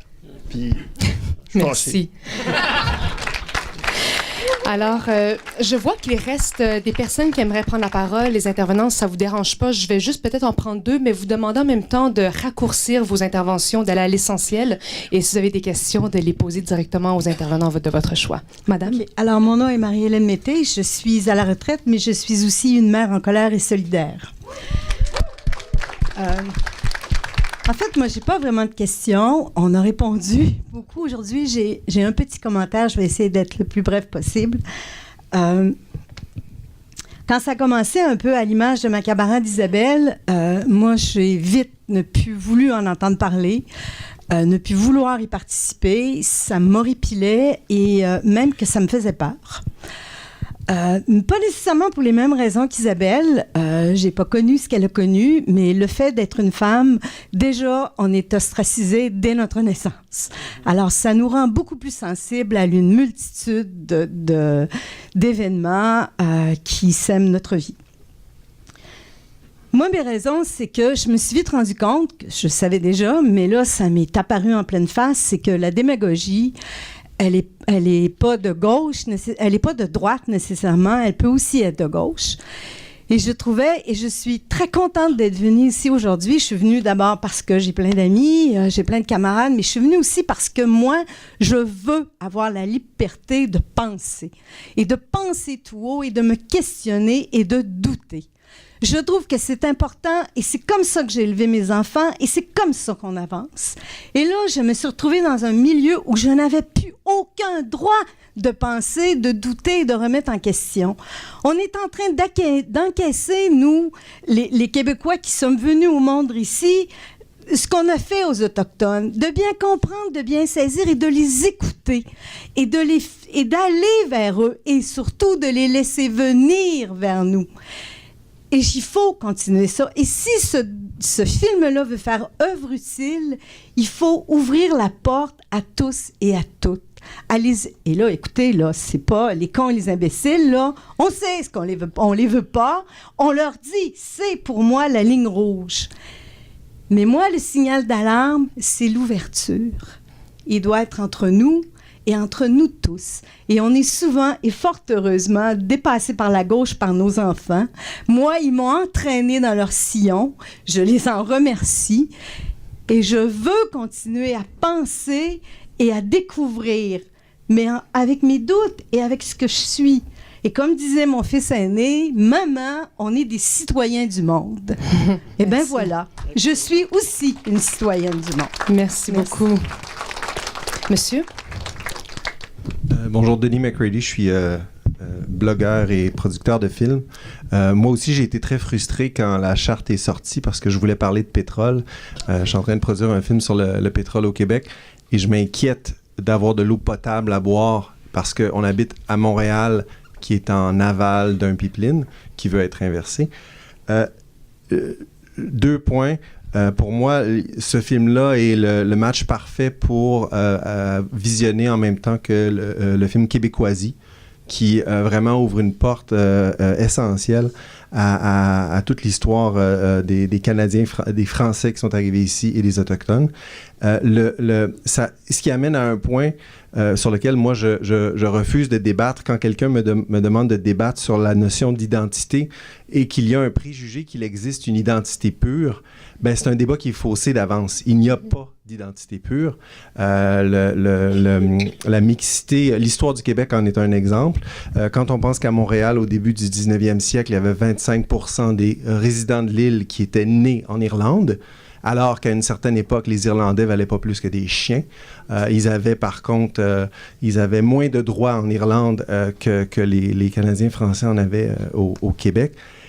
Il faut refuser ce discours de l'identité pure parce que c'est un discours qui mène vers l'exclusion et la division. Or, on n'a pas des identités pures. Puis si chacun faisait notre arbre généalogique, on se rendrait compte qu'on est un méchant mélange de tous les parents qui nous ont précédés. L'autre chose, c'est le refus du discours de la haine. Je pense qu'après Polytechnique, on ne peut plus accepter le discours violent envers les femmes. On n'a pas à attendre un événement d'une pareille tragédie pour refuser le discours haineux. Et donc, c'est à nous de tracer une ligne rouge. Puis ça, je pense que c'est collectivement qu'on doit le faire. Et je veux juste amener la lumière sur un point vraiment intéressant. J'ai beaucoup d'amis français ou des amis qui ont des accents qui sont pourtant blancs, chrétiens et francophones. Et ils subissent régulièrement des commentaires déplaisants de la part de Québécois de racines françaises. Il y a un malaise au Québec avec l'autre, même quand l'autre nous ressemble, parle la même langue, prêche la même église et vient du même pays d'origine. Et ce malaise-là, il faut l'aborder, parce qu'en ce moment, ce qui est effectivement exacerbé par quelques hijabs dans la fonction publique est très dangereux, puis ça parle d'un malaise. On a de la misère, on dirait, à être nous-mêmes. Donc, à partir de maintenant, je fais foi de refuser les commentaires désobligeants envers les gens qui ont des accents français et tout le spectre des commentaires intolérants qui s'expriment. Puis je vous invite à faire de même. Merci beaucoup. Alors, je vois qu'il reste 4 interventions. On va s'arrêter après la 4e intervention. Et on a encore un petit 15 minutes. Alors, je vais laisser les 4 dernières interventions et par la suite redonner la parole aux intervenants. Donc, madame. Bonjour, Cynthia Kelly. Je fais partie du site Les filles et fils d'un Québec ouvert.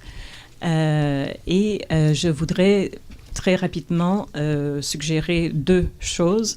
Je sais que Québec Inclusif parlait de faire une tournée au Québec. Je trouve ça excellent. Je voudrais souligner le fait que la Commission des droits de la personne et de la jeunesse offre des ateliers pour désapprendre les préjugés.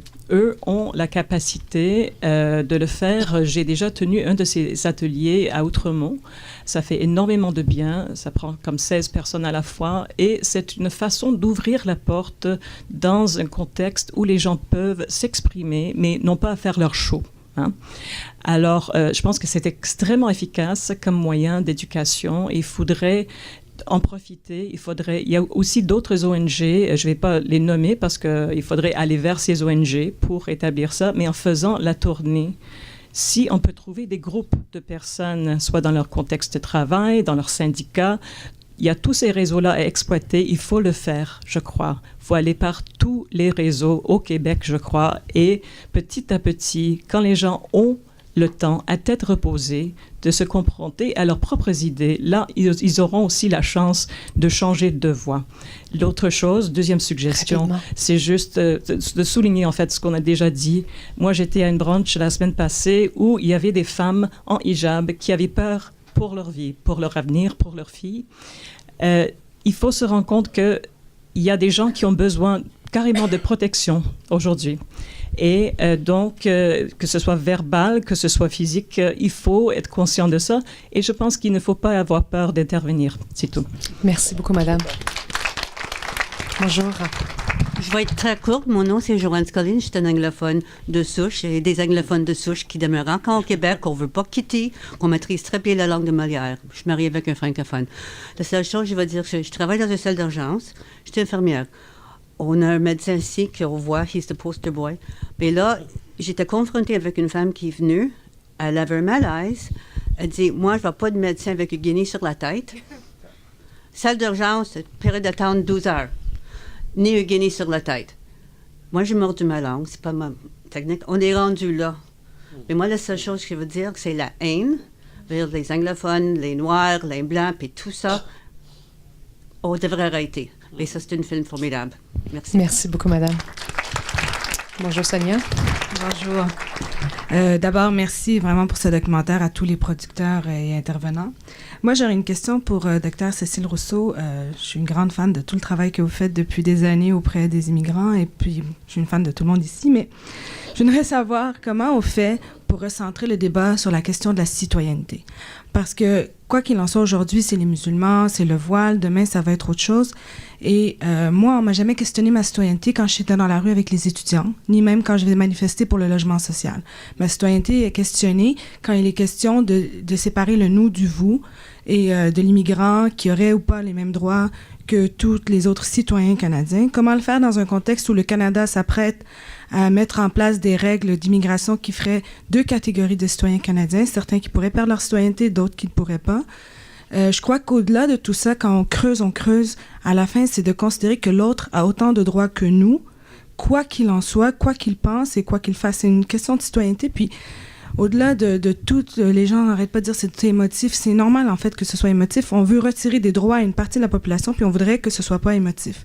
Donc, comment recentrer ça sur une question de citoyenneté et de débattre réellement? Parce que maintenant, les masques tombent, mais la question est encore et toujours et restera une question de citoyenneté. Merci. Merci beaucoup, Sonia. Je vais prendre un dernier tour de parole. Bonjour, Eddie. Bonjour, Cathy. Alors, merci pour cela. C'est incroyable. Je suis aussi fan de Riora. Et puis...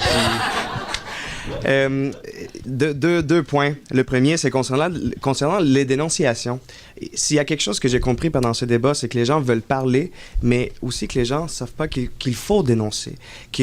On a des ressources au Québec pour dénoncer la cybercriminalité, par exemple. Il faut appeler le PDQ le plus proche et juste demander des questions, savoir qu'est-ce qu'on fait si quelqu'un dit dans un commentaire Facebook, je vais utiliser une mitraillette pour arrêter ce débat-là. Ça, là, il faut le dénoncer immédiatement. Je me rappelle qu'à un moment donné, Richard Martineau avait abusé de Facebook pour se moquer de Dalila en public. Puis tout le monde commençait à liker, à partager cette photo-là.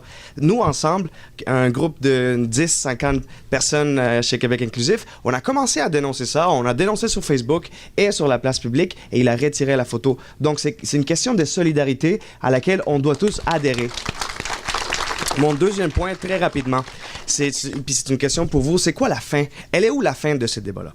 Puis, pour moi, je suis latino-américain, et s'il y a quelque chose qui m'a beaucoup choqué dans ce débat, c'est que tous les latino-américains sont pour la charte. Les Mexicains sont pour la charte, les Péruviens sont pour la charte. Et là, je me suis posé la question, mais pourquoi? Mais nous, on vient des pays colonisés, OK? On a détruit nos racines, on a détruit notre côté autochtone, aborigène. On l'a complètement... Je suis en partie autochtone ou des Premières Nations. Je connais pas ça parce qu'on m'a dit que j'étais catholique. Puis, on vient de ça. On a toujours eu le complexe de la domination dans la tête. Ma question pour vous, c'est quelle est la fin du débat? Disons que demain matin, le voile est accepté dans la place publique. Est-ce qu'on peut commencer à dénoncer les programmes d'immigration? Est-ce qu'on peut commencer à dénoncer les inégalités, les 33% des Maghrébins qui souffrent aujourd'hui de chômage? Est-ce qu'on peut commencer à bâtir une société d'ensemble? Merci. Merci, Eddie. Donc, chers intervenants, on va revenir à vous. Et puis, ça va être un petit peu le mot de la fin. Claudine aussi va peut-être prendre la parole après tous ces intervenants. Je vais peut-être y aller en ligne. Qu'est-ce que vous en dites? Rioa, ça ne te dérange pas de clore, comme tu as bien clôturé le film?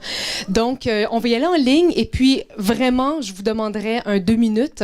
Comme ça, on va être capable de clore et donner la parole à Claudine à la fin. Je vais essayer de prendre juste une petite, quelque chose que Bouchard a dit tantôt, que les gens ont trouvé ça drôle. Et c'est comme Isabelle Baez et notre jeune homme qui a fini par rapport à ma jeune.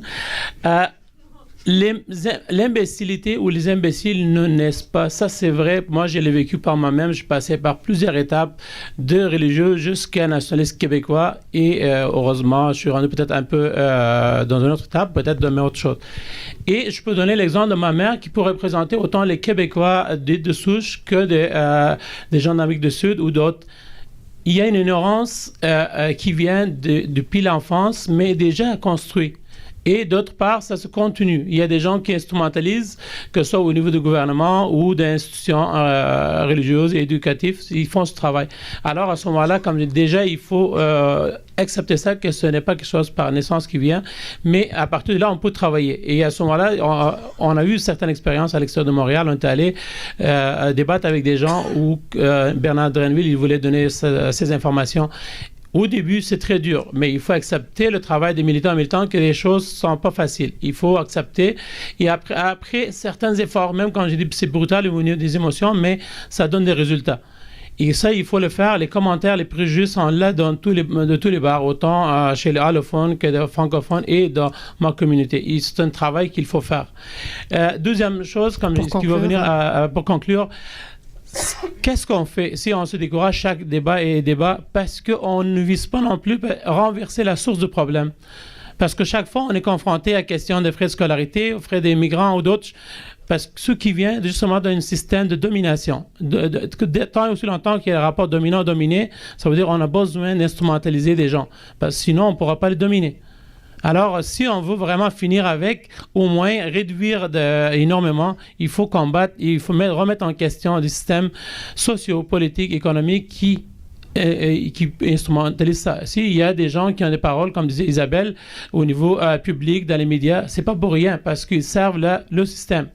Et si on veut le renverser, on ne pourra pas faire juste en discutant, on va faire des discussions pour élaborer quelque chose, pour renverser ce système qui permet à ces gens-là d'être dominants et devant la place publique. Et ça aussi, ça cache, pour conclure, que les questions, par exemple, juste de Val, qu'on met comme des questions de victimes, moi je dis, si c'était des victimes, d'abord, on ne doit pas pénaliser encore plus les victimes et on doit travailler avec. En plus, moi je connais beaucoup de femmes qui ne portent pas de voile, qui malheureusement ils subissent beaucoup de violences dans toutes ces sortes, de physique, psychologique, économique, que ce soit chez les Québécoises. On a vu il y a 3 jours à Trois-Rivières, il y a des femmes qui ont perdu leur vie. Et il y a d'autres communautés. Alors il faut vraiment regarder, débattre et élargir et viser la source du problème. Merci beaucoup. Alors, je vous inviterai peut-être à choisir une idée principale, ou 2 maximum, OK? Et en 2 minutes, la résumer. Marie-Pascaline? J'avais déjà 2 idées. OK. Alors, 1 minute chaque. Oui. Moi, pour donner des choses concrètes, je partage juste des questionnements. Premier questionnement, c'est une notion qui m'a fait rire pendant longtemps et qui me donne maintenant froid dans le dos. C'est la notion de pure laine. Et nous savons, à travers l'histoire, comment l'idée de pureté d'un groupe peut faire des ravages. Au Québec, on ne peut plus s'en cacher. Nous avons des gens qui sont purs et des gens qui sont impurs. Et ce que je suggère, c'est que dans l'inconscient collectif et même dans les jokes et tout ce qu'on dit, qu'on commence à travailler là-dessus, à dire qu'on ne peut plus continuer à accepter. Nous l'avons accepté, on est complices. Moi, je riais beaucoup de ça. J'ai plein d'amis pure laine, ça me faisait rire. Mais depuis un certain temps, en écoutant la radio, je ris plus de pure laine ou de pure, parce que le débat se catalyse autour d'un groupe qui se veut d'une certaine pureté et qui ne veut pas être sali. Donc, ils ne veulent pas prendre des tâches, ça peut être des tâches religieuses, ça peut être des tâches, raciales, ça peut être des tâches économiques, on ne sait pas, mais c'est extrêmement dangereux et ça se catalyse. Et nous avons une jeunesse qui est en train de se construire autour de l'idée d'un groupe de purs et de groupes d'impurs. Maintenant, les impurs qui sont à la une vont changer. Aujourd'hui, c'est certainement le voile. À un moment donné, ça va certainement... Il y a plein de choses qui arrivent. Deuxièmement, ce que je suggère aussi, c'est qu'on ramène le débat au niveau du débat républicain et du débat de la gouvernance. C'est de ça qu'il s'agit. Parce que si nous ramenons le débat sur la gouvernance, nous allons mettre sur la table les véritables questions qui concernent les citoyens et nous allons mettre sur la table la protection des droits fondamentaux. Parce que le gouvernement actuel ne s'occupe pas de protéger les droits fondamentaux, mais s'occupe à opposer les citoyens pour faire rapidement des choses à côté. On ne peut pas prétendre protéger des femmes en faisant l'hypothèse extrême que les femmes qui portent des signes religieux ostentatoires, et je mets toujours la croix là-dedans, la croix, le voile, je ne sais plus, tout ce qui a été dessiné. Si on fait l'hypothèse extrême que ces femmes-là sont opprimées, le pouvoir ne peut pas ajouter l'oppression à l'oppression. Ça veut dire que plus elles sont opprimées, plus elles sont obligées d'y aller, plus le gouvernement doit les protéger. Donc la réponse à dire oui, vous êtes vraiment...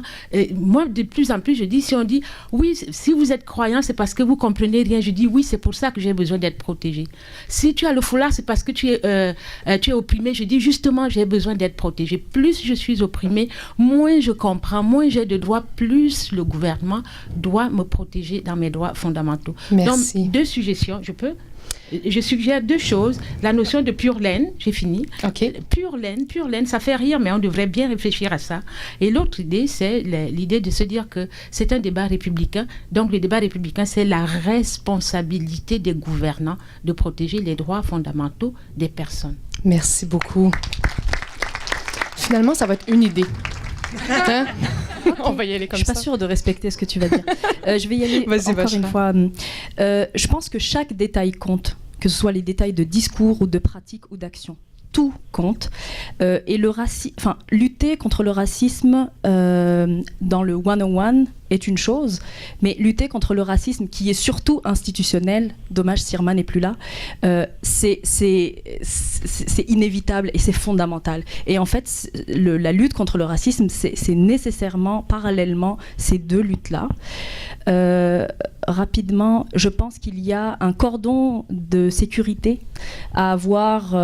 On nommait tout à l'heure Dalila, je ne sais plus qui a nommé Leïla. Je pense qu'il faut avoir d'abord une solidarité des luttes. Je suis vraiment heureuse maintenant et fière de te rencontrer, Mélissa. Et cette solidarité des luttes, elle est inévitable, elle est nécessaire et surtout, elle doit avancer avec une reconnaissance de notre histoire des luttes. Et il y a des personnes, aujourd'hui on est là, mais il y a des personnes qui sont là depuis des années, qui luttent sur ces questions-là et qui sont dans l'ombre et puis qui veulent même plus en parler. Je connais certaines personnes qui sont parties, qui sont rentrées parce qu'elles trouvaient que c'était plus la peine.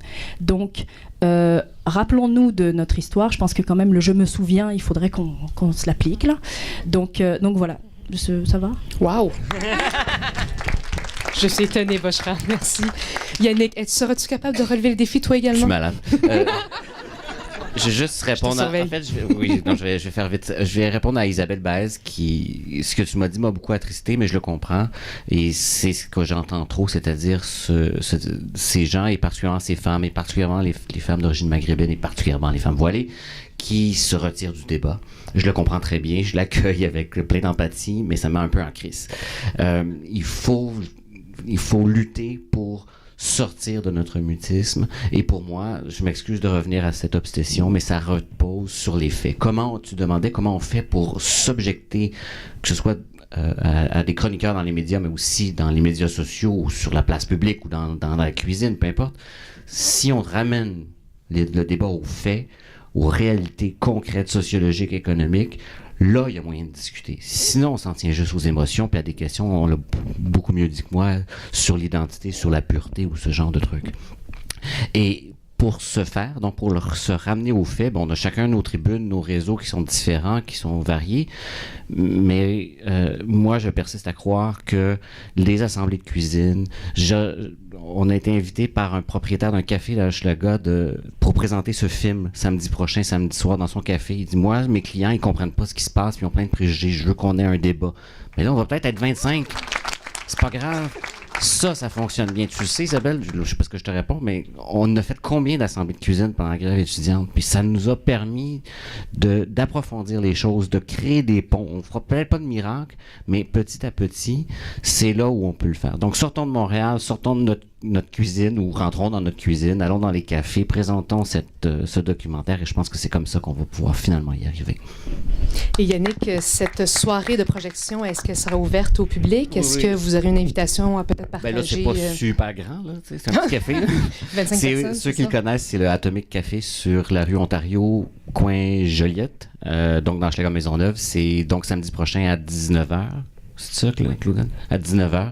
Donc, oui, c'est ouvert à tous, mais si vous n'êtes pas d'Hochelaga, il n'y a aucune chance que vous rentriez. Non, on n'est pas inclusif. C'est une ségrégation, là, c'est ça. Merci beaucoup, Yannick. De Mélissa? Moi, une loi qui me gouverne depuis ma naissance, c'est la loi sur les Indiens. L'article 6 décide par le quota sanguin si je suis une Indienne inscrite ou non. Moi, mon père, c'est ce qu'on décrit comme le Québécois pure laine. C'est vraiment comme ça que c'était décrit, là. Tu peux pas avoir plus pure laine, vient de Victoriaville, élevé sur une ferme, toute la kit. Ma mère, c'est une Inou qui vient de la Basse-Côte-Nord. Alors, mon père, c'est un séparatiste. Ben, il était, maintenant, il est malheureusement parti ailleurs. Et ma mère, elle, était passée par les pensionnats. Fait que je peux vous dire que pendant le débat de la séparation du Québec, ça a été assez chaud dans la maison. Et mon père, il disait, moi, lui, il savait pour qui il votait. Ma mère a dit, moi, je m'en vais annuler ton vote. Puis, nous autres, on trouvait ça drôle parce qu'on regardait ce qui se passait. Puis on était comme, oh mon Dieu, c'est vrai, ils vont s'annuler le vote un l'autre. C'était juste ça. Mais, reste que le débat était ouvert puis qu'il y avait une discussion qui se faisait. Alors moi, je dis ça parce que mes deux parents, c'est ce qu'on appelait coucher avec l'ennemi, là. Ma mère, Inou, restait mariée avec un homme québécois blanc de souche, tu sais. Ce que ça l'a fait, par exemple, c'est qu'à partir de là, à cause de ce choix de vie-là, moi, je suis née et la loi sur les Indiens m'a quand même décrit comme une Indienne inscrite. Sauf que quand je suis passée à travers la vie, les gens que je rencontrais, qu'ils soient non autochtones ou immigrants, mettaient toujours en doute mon identité. Je suis pas une vraie Indienne parce qu'un de mes parents est québécois. Je suis pas une autochtone. Ben là, t'es québécoise parce que ton père est québécois. J'ai dit, mon père est québécois. Moi, je suis une Inou. J'ai été élevée sur une réserve. J'ai vécu dans ma communauté. C'est comme ça que moi, je m'identifiais. Et peu importe l'effort que les gens ont fait pour diminuer mon identité Inou, ça n'a pas fonctionné. Mais j'ai jamais rejeté pour autant l'identité québécoise qui était celle de mon père, qui m'a amené beaucoup de choses. Et je dis, une des choses, c'est que je suis Inou. Je dis que je suis Inou. Je dis que je suis autochtone. Je veux dire, je lutte dans I Don't Know More pour les causes autochtones. Sauf que ce que mon père a amené, c'est le fait que je suis ici présentement à vouloir discuter avec le monde plutôt que rester dans mon coin à dire, moi, je suis Inou, puis je m'en fous de vous autres. Puis non, je suis là parce que j'ai compris que c'est par ces combats-là, ces luttes-là, cette discussion-là, même si des fois, quelqu'un va mettre en doute mon identité, c'est à moi aussi d'être forte dans mon identité puis de savoir d'où je viens. Alors, le Québécois qui a peur de perdre son identité parce qu'il y a quelqu'un d'autre qui arrive, c'est pas comme ça qu'il devrait le prendre. Il devrait le prendre dans mon identité, je suis fort, je sais qui je suis, et ça n'empêche pas que l'autre vient. Et c'est ce qui fait que moi, peut-être à cause que j'ai été élevée dans une réserve, je pensais que je sortirais ou je serais mariée avec un homme Inou, mais je suis mariée avec un homme québécois aujourd'hui. Et c'est sûr que je me pose la question par rapport à qu'est-ce que mes enfants vont être. Est-ce qu'ils vont être Inou? Vont-ils être québécois? Et ça, il y a aussi une part où il faut que je laisse aller. Parce que la personne qui va venir de moi et de lui va faire ses propres choix. Et autant, mon père, à un moment donné, il me disait « Mais tu comprends pas la lutte, la séparation, la protection de la langue française, tout ça. » Puis à l'époque, j'avais 14 ans, j'ai dit « Papa, je comprends d'où ça vient, ton désir de protéger la langue française. » Mais j'ai dit « Moi, j'ai 14 ans, puis je m'en vais vers une société qui protège pas l'environnement. » J'ai dit « Peut-être que moi, je vais penser plus à l'environnement rendu là qu'à la langue française, parce qu'il faut en avoir une planète. Et j'ai jamais pensé que je serais autant dans la protection de la planète à cette époque-là.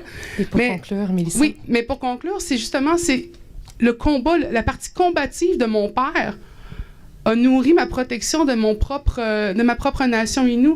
Fait que je dis, il n'y a pas eu de perte de l'identité québécoise chez les enfants de mon père. Ça l'a renforcé, justement. Ça a fait de lui que j'étais quelque chose qu'il était fier d'avoir, même si je n'étais pas une Québécoise pure laine. Alors, merci beaucoup, Mélissa. Docteur Rousseau? Il ne faut pas m'appeler docteur, quand même. Madame Rousseau. Bon. Cécile. D'accord, merci. Peut-être, il y a beaucoup de choses qui ont été évoquées, la coalition, le besoin de continuer à penser. J'avais juste envie de rajouter 2 idées pour notre travail, donc à continuer, qui vont, je dirais pas en amont, en aval de ça, mais pour compléter un peu tout ça. Le premier, ça rejoint ce que disait Yannick. Je pense que ceux d'entre nous qui sont, par notre société, investis comme des constructeurs de savoir, donc les intellectuels, les chercheurs, les universitaires, il faut faire des études d'impact. C'est-à-dire qu'il faut effectivement collecter des expériences, des nombres, etc., pour avoir des arguments de plus en plus béton pour combattre ce qui s'en vient, qui a des conséquences. Donc ça, c'est un extrême. L'autre, Lynn, mon adjointe, qui vient de Saint-Isidore, me dit quelquefois, elle dit à l'équipe, mais vous ne savez pas parler au monde. Et bien comprendre, vous ne savez pas non plus écouter le monde. Et ce qu'elle nous disait, c'est finalement vos arguments au niveau des idées ne sont pas ce qui va convaincre les gens de Saint-Isidore. Et je pense qu'il y a besoin d'un échange de savoir, donc de construire des savoirs pointus et de plus en plus solides d'un côté, oui, mais aussi d'échanger des expériences, parce que ce n'est pas nécessairement les idées, mais plus les expériences et la connaissance de la complexité de l'autre. Et donc, il va falloir penser autre chose dans un échange de savoir beaucoup plus horizontal si on veut gagner cette lutte et cette coalition. Merci.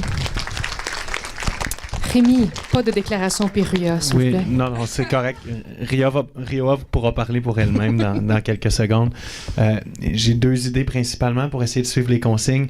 La première, en ce qui a trait au déversement là, de haine qu'on voit sur Facebook, sur Twitter. Il y a une fonction dans vos téléphones, sur vos ordinateurs, ça s'appelle la capture d'écran. Okay? S'il y a des gens qui sont assez caves pour publiquement faire preuve de racisme puis dire des actes haineux, là, comme on en voit malheureusement trop, eh bien, il faut d'abord faire une capture d'écran. Deuxièmement, le publier de façon la plus large possible sur Facebook. Et troisièmement, il faut aviser les services policiers. Ça va avoir l'air là, peut-être un peu niaiseux, mais regardez, le gars, il a été arrêté à Sherbrooke, celui qui est le suspect là, dans les actes islamophobes qu'il y a eu contre une épicerie. Il a été arrêté grâce au témoignage des citoyens puis grâce au travail qui a été fait sur les réseaux sociaux. Ils l'ont retrouvé chez eux avec des pancartes « Oui à la charte ». Puis il y avait une photo aujourd'hui qui le montrait dans la manif des Jeannettes, là, ce qui m'a quand même fait bien rire. Là. Mais bon, on tombera pas là-dedans, là, quoique c'est toujours drôle de leur donner un peu leur propre médecine. Là.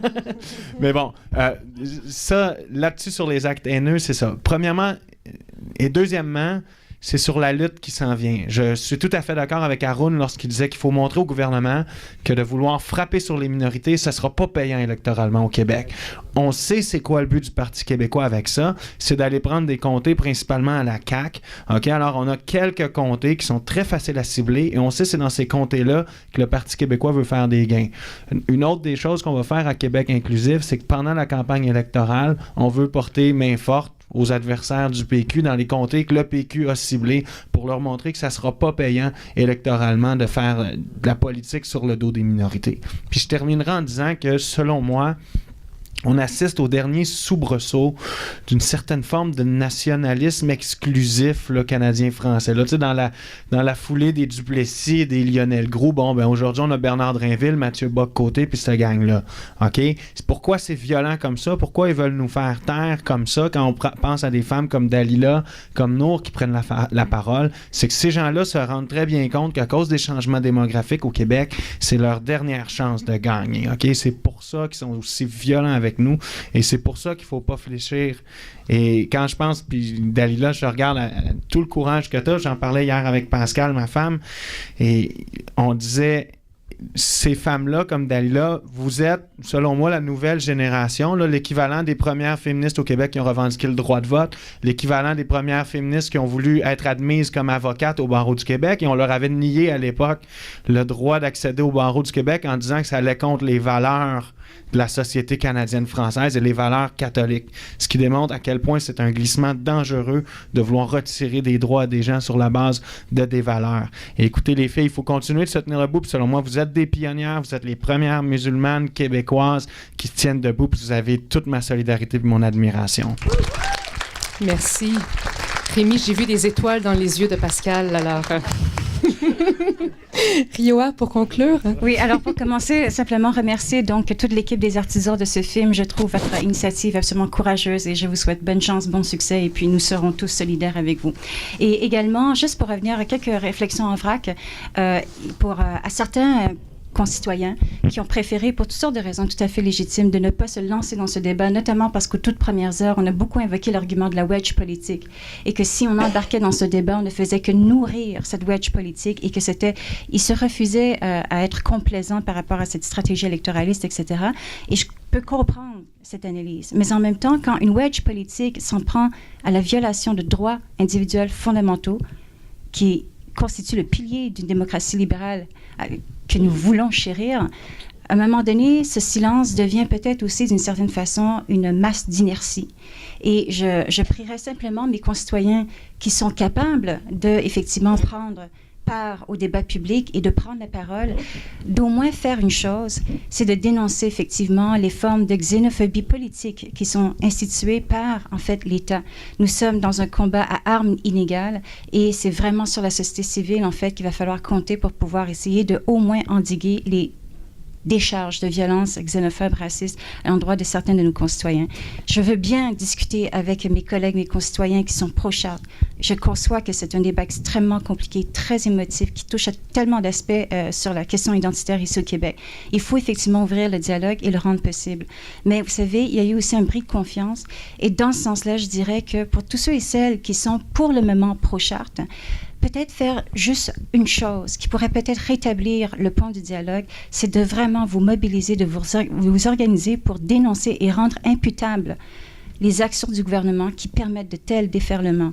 Pas simplement des mots polis, je m'excuse, c'est pas gentil, mais vraiment de rendre le gouvernement imputable de toutes les dérives absolument ignobles qui ont pu se produire dans la foulée de ce débat.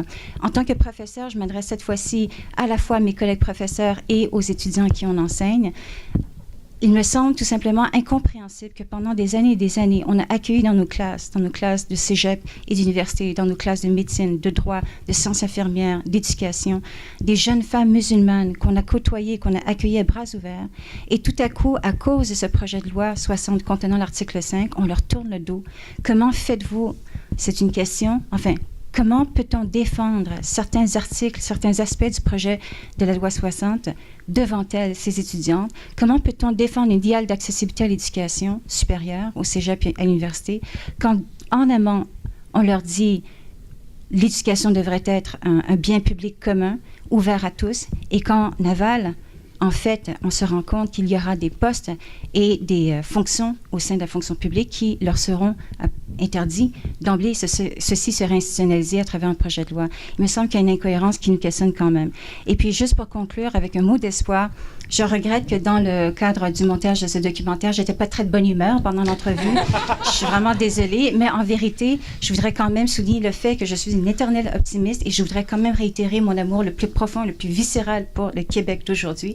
Et je voudrais simplement, encore une fois, souligner mon espoir incommensurable sur la jeunesse dont la force de mobilisation nous a emporté les dernières années et je compte encore une fois sur cette capacité de mobilisation chez les jeunes Québécois d'aujourd'hui pour pouvoir peut-être ouvrir un dialogue beaucoup plus sain, salutaire et serein pour le Québec de demain qui sera le Québec de ces jeunes. Merci Rioa. On devrait t'inviter à tous les événements pour conclure nos conférences, je pense.